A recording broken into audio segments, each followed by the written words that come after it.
It's April 7th, 2006. The night is quiet in Hewitt, Texas, a sleepy suburb just outside Waco. At around 11:30 p.m., local Baptist pastor Matt Baker pulls into his driveway after a short trip to the gas station and video store. As he walks into his home, he notices something strange. The master bedroom door is locked. He forces it open, and that's when everything changes. Inside the room lies his wife, Kari Baker, motionless on the bed. She's not breathing. A typed suicide note rests beside her. Matt calls 911. He's calm, composed, almost too collected. He tells the dispatcher his wife is gone. The typed letter reads like a farewell.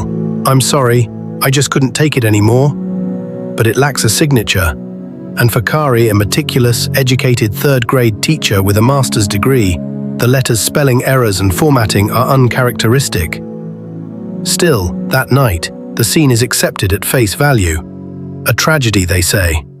A woman too heartbroken to go on. Matt, the grieving husband, becomes a symbol of strength in sorrow, but behind the tears and Bible verses, something much darker was festering. To those who knew them, Matt and Kari Baker seemed like the perfect couple. They met in college while working at a church camp. He was charming, funny, and studying to become a pastor. She was warm, kind, and fiercely intelligent. They married quickly and started a family. Matt rose through the ranks of the Baptist ministry. He was charismatic, well-liked, and known for delivering powerful sermons. Kari became a beloved teacher and mother. Together they had 3 daughters, though one, Cassidy, passed away at just 14 months old from a brain tumor. The loss devastated the family, especially Kari. Despite their grief, the Bakers presented a strong front. Church members saw them as pillars of faith. But behind closed doors, Kari confided in her mother that Matt had changed. He was distant, cold, controlling. She feared he was having an affair. Kari's death shocked the Waco community. The next day, Matt insisted on holding a memorial immediately. He took control of all the arrangements and pushed for a quick burial. Within 48 hours, Kari was laid to rest. At her funeral, Matt gave a moving eulogy. He appeared on television, spoke in churches, and became the face of unwavering faith. People praised his strength, his resilience. He was a pastor whose heart had been shattered, or so it seemed. But not everyone was convinced. Linda Doolin, Kari's mother, couldn't shake the feeling that something wasn't right. Kari had told her just weeks earlier that she feared Matt was cheating. And now, after her daughter's sudden death, Matt was pushing everyone to move on, fast. Then came the biggest red flag. The justice of the peace ruled Kari's death a suicide over the phone, without ever ordering an autopsy. Before getting into the scariest part of this story, please let us all help this channel grow by subscribing. Just use 5 seconds, click the subscribe and help this channel grow.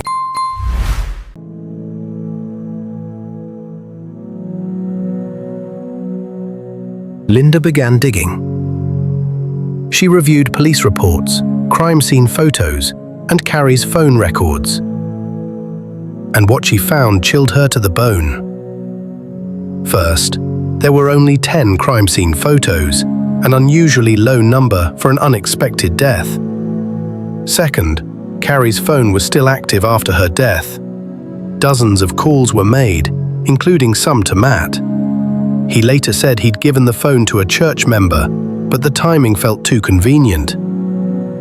Linda also discovered Kari's handwritten prayer in her Bible just 5 days before she died.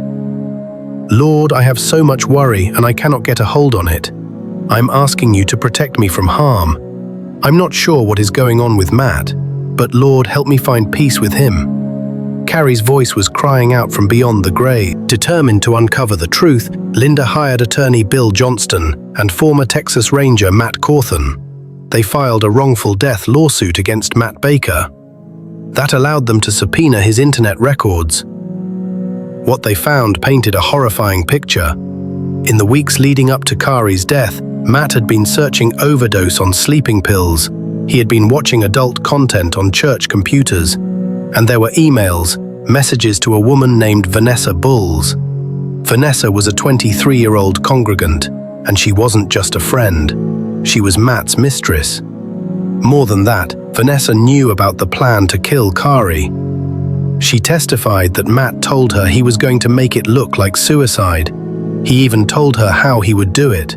It was premeditated, cold, calculated, and finally, the truth was ready to be brought into the light. Just weeks after Kari's funeral, Matt Baker wasn't grieving in isolation. He was already seen in public with a new companion. Vanessa Bulls, a 23-year-old congregant from his church. At first glance, it looked like a young woman seeking pastoral guidance. But behind closed doors, something far more intimate was unfolding. Vanessa wasn't just any churchgoer. She was Matt's mistress, and she had been before Kari died. Linda Doolin, still digging for answers, heard whispers of the affair. At first, Vanessa denied any romantic involvement, but the truth had a way of surfacing. Under pressure, Vanessa Bulls eventually confessed. She and Matt had been having an affair before Kari's death, and he had even spoken to her about killing his wife. Her testimony would soon become the linchpin in an unraveling web of lies. According to Vanessa, Matt said Kari's death would look like suicide, and that no one would suspect a man of God. He even discussed how he would use sleeping pills to stage the death, and how typing a suicide note would remove any suspicion. Vanessa didn't alert the authorities at the time, but now she was ready to testify, and her statement would turn the tide of the entire investigation. In 2009, 3 years after Kari's death, investigators backed by Vanessa's damning testimony and the mountain of inconsistencies Linda and her team uncovered were finally ready. Matt Baker was arrested and charged with murder. He pled not guilty.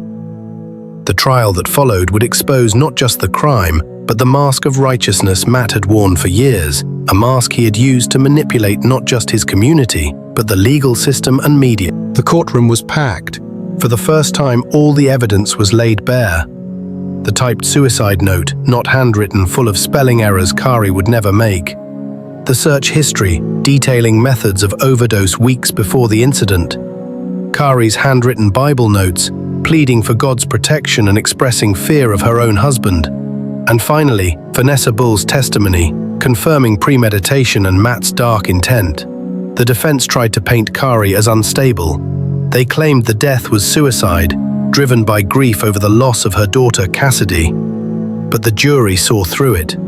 They saw a man who used the pulpit as a shield, fame as a smokescreen, and faith as a cover for evil. On January 20th, 2010, after just a few hours of deliberation, the jury delivered their verdict: guilty. Matt Baker was sentenced to 65 years in prison for the murder of his wife Kari. He showed little emotion as the sentence was read.